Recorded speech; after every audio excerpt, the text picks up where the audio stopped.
ক্ষীর তো আমরা অনেক রকম খেয়েছি। আজ বানাবো এমন একটা স্পেশাল ক্ষীর যা এক বাটিতে কারো মন ভরবে না।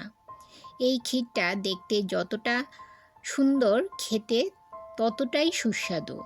মুখে দিলেই মিলিয়ে যায়। ঘরে থাকা উপকরণ দিয়ে এই টেস্টি ক্ষীরটা তৈরি করে নেওয়া যায়। নমস্কার বন্ধুরা, মনিকাস ফুড খাজানাতে সবাইকে স্বাগত জানিয়ে শুরু করছি আজকের স্পেশাল ক্ষীর রেসিপি। ভিডিওটি স্কিপ না করে শেষ পর্যন্ত দেখতে থাকুন। আশা করি আজকের রেসিপি সবার খুব ভালো লাগবে। ক্ষীর তৈরি করতে আমি এখানে গোবিন্দভোগ চাল নিয়েছি। এখানে 1 কাপের 4 ভাগের 1 ভাগ গোবিন্দভোগ চাল আছে। আপনারা যে কোনো সুগন্ধি চাল বা আতপ চাল, ছোট দানার আতপ চাল এই ক্ষীর তৈরিতে ব্যবহার করতে পারেন। যেমন লক্ষ্মীভোগ চাল বা খাসার চাল, এই ধরনের চাল আপনারা এই ক্ষীর বানাতে ব্যবহার করতে পারেন। আমি গোবিন্দভোগ চাল নিয়েছি। এই চালটাকে ভালো করে ধুয়ে নেব। 2-3 বার জল পাল্টে পাল্টে চালটাকে ভালো করে ধুয়ে নিলাম। এবারে 10 থেকে 12টা কাজু বাদাম এই চালের সঙ্গে আমি ভিজিয়ে রাখব। বন্ধুদের কাছে অনুরোধ করছি, আপনারা কেউ ভিডিওটা স্কিপ করে দেখবেন না। স্কিপ করলে এই ক্ষীর বানানোর যে প্রসেসগুলো আছে, প্রসেসগুলো যদি স্কিপ হয়ে যায় তাহলে আপনাদের ক্ষীরটা ভালো হবে না। আপনারা ভালো করে ক্ষীর তৈরি করতে পারবেন না। ক্ষীর তৈরি করতে আর লাগছে আমার গাজর। হ্যাঁ বন্ধুরা, আজ আমি গাজরের ক্ষীর তৈরি করব। এই গাজরগুলো আমার 2 দিন আগের ফ্রিজে রাখা ছিল। এখান থেকে আমি 2টো গাজর নিয়ে এই ক্ষীরটা তৈরি করব। গাজরগুলো ভালো করে ধুয়ে স্কিন ছাড়িয়ে নিয়েছি। এবারে একটা গ্রেটারের সাহায্যে একদম মিহি করে গাজরগুলো গ্রেট করে নিতে হবে।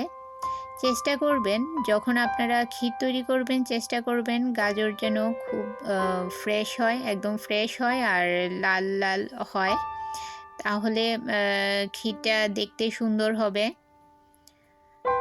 খুব মিহি করে গাজরগুলো গ্রেট করে নিতে হবে যাতে ক্ষীরের মধ্যে গাজর ভালো করে মিলিয়ে যায়।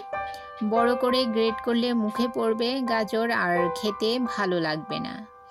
যারা আমার এই রেসিপিটি এখনও পর্যন্ত ধৈর্য সহকারে দেখছেন অথচ একটা লাইক দিতে ভুলে গেছেন, তাদের কাছে অনুরোধ, একটা লাইক দিয়ে ভিডিওটি কন্টিনিউ করুন। আপনার একটা লাইক পৌঁছে দিতে পারে আমার রেসিপি আরও বহু মানুষের কাছে। এই যে দেখুন, ঠিক এই রকম মিহি করে গাজরগুলো গ্রেট করে নিতে হবে। আর নিয়েছি এখানে কিছু ড্রাই ফ্রুটস। এখানে নিয়েছি কিশমিশ, আমন্ড, কাজু ও পেস্তা। আপনারা আপনাদের পছন্দ মতো যে কোনো ড্রাই ফ্রুটস নিতে পারেন। গ্যাসের চুলায় কড়াই বসিয়ে দিয়ে দিলাম 2 টেবিল চামচ ঘি। ঘি গরম হলে এতে দিয়ে দিলাম গ্রেট করে রাখা গাজর। আমার এই রেসিপিটি যদি আপনাদের ভালো লেগে থাকে তাহলে লাইক, কমেন্ট ও সাবস্ক্রাইব করে আমার পাশে থাকবেন। আমার সকল বন্ধুদের জানাই অনেক অনেক ভালোবাসা, যারা আমাকে সাপোর্ট করেছেন, আমার পাশে আছেন আর আগামী দিনেও আমার পাশে থাকবেন, তাদেরকে জানাই অনেক অনেক ভালোবাসা।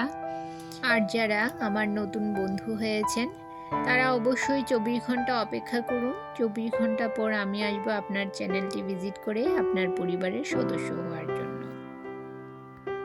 ঘিয়ের মধ্যে গাজর খুব ভালো করে ভেজে নিতে হবে। যতক্ষণ না গাজরের কাঁচা ভাব চলে যাচ্ছে ততক্ষণ পর্যন্ত নাড়তে থাকতে হবে।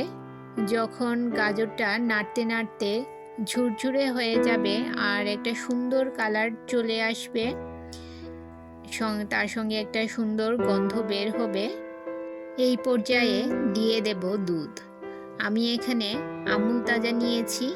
আপনারা চাইলে যে কোনো প্যাকেটের দুধ বা খাঁটি গরুর দুধ দিয়ে এই ক্ষীরটা তৈরি করতে পারেন। দুধটা দেওয়ার পর গাজরের সঙ্গে নেড়েচেড়ে ভালোভাবে মিশিয়ে নেব। হাই ফ্লেমে দুধটাকে ফুটিয়ে নিতে হবে। একদম দুধে বলক আসা পর্যন্ত নাড়তে থাকতে হবে।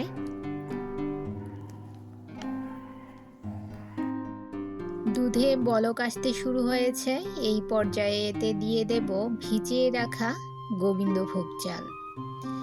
কিছুটা চাল আমি তুলে রেখেছি, চাল আর বাদাম তুলে রেখেছি, আর কিছুটা চাল আমি এই দুধের মধ্যে দিয়ে দিচ্ছি। বাকি যে চাল আর কাজু বাদাম আছে সেটা আমি পেস্ট করে নেব। পেস্ট করে নিয়ে এর মধ্যে দুধের মধ্যে মিশিয়ে নেব। দুধের মধ্যে আমি এই চালটাকে ফুটিয়ে নেব। যেহেতু চালটা আগে ভিজিয়ে রাখা ছিল, তাই চাল সেদ্ধ হতে বেশি সময় লাগবে না। চালটা ফুটতে থাক, ততক্ষণে আমি যে চাল আর কাজু ভিজিয়ে আলাদা করে রেখেছিলাম, সেই চাল আর কাজুগুলো আমি একটা মিক্সি জারে সামান্য একটু জল দিয়ে পেস্ট করে নেব। আমি এখানে 500 মিলিলিটার দুধ দিয়ে এই ক্ষীরটা তৈরি করছি। 500 মিলিলিটার দুধের জন্য নিয়েছি 200 গ্রাম গাজর ও 50 গ্রাম গোবিন্দভোগ চাল। 5 মিনিট পর আপনাদের দেখিয়ে দিচ্ছি। এই যে দেখুন, এখানে আমার চালটা প্রায় মোটামুটি সেদ্ধ হয়ে গেছে। আর কিছুক্ষণ রান্না করে নিলেই হয়ে যাবে। এই পর্যায়ে আমি যে চাল আর কাজু বাদামের পেস্টটা তৈরি করে রেখেছিলাম, সেই পেস্টটা এই ক্ষীরের মধ্যে দিয়ে দিলাম। এতে করে ক্ষীরটা অনেকটা ঘন হয়ে যাবে। পেস্টটা দিয়ে নেড়ে চেড়ে ভালো করে ক্ষীরের সঙ্গে মিশিয়ে নেব।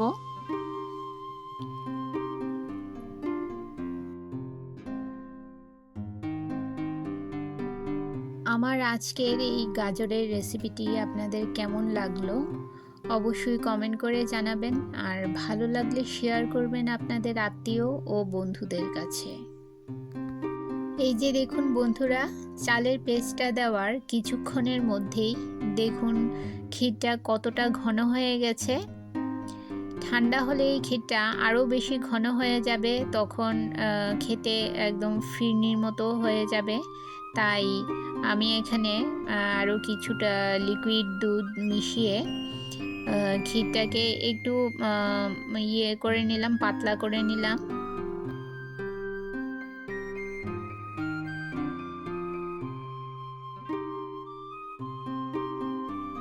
এখন এতে দিয়ে দিলাম চিনি। আমি এখানে 5-6 চামচ, বড় চামচে 5-6 চামচ চিনি ব্যবহার করলাম। আপনারা যে যতটা মিষ্টি পছন্দ করেন সেই অনুযায়ী চিনি ব্যবহার করবেন।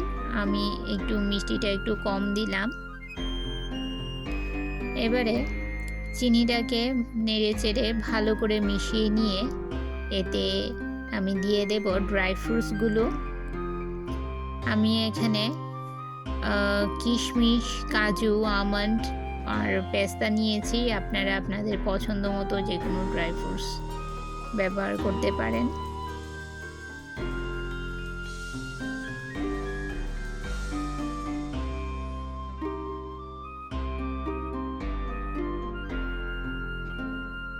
এখন দিয়ে দিলাম সামান্য এলাচ গুঁড়ো।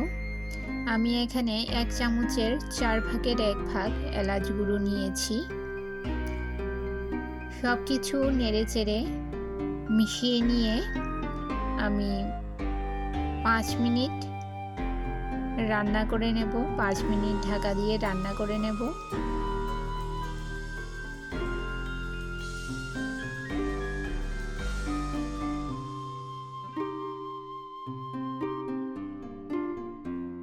পাঁচ মিনিট পর চলে এসেছি বন্ধুরা।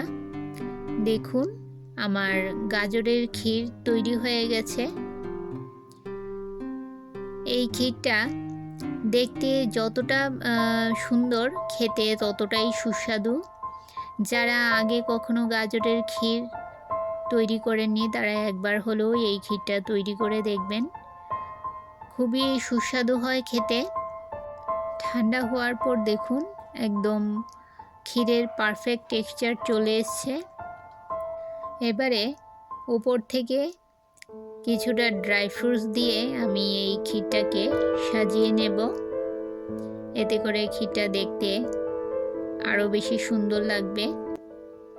তাহলে বন্ধুরা, আজকে এই পর্যন্তই। আবার দেখা হবে আরেকটি নতুন ভিডিওতে নতুন রেসিপি নিয়ে। সবাই ভালো থাকবেন, সুস্থ থাকবেন।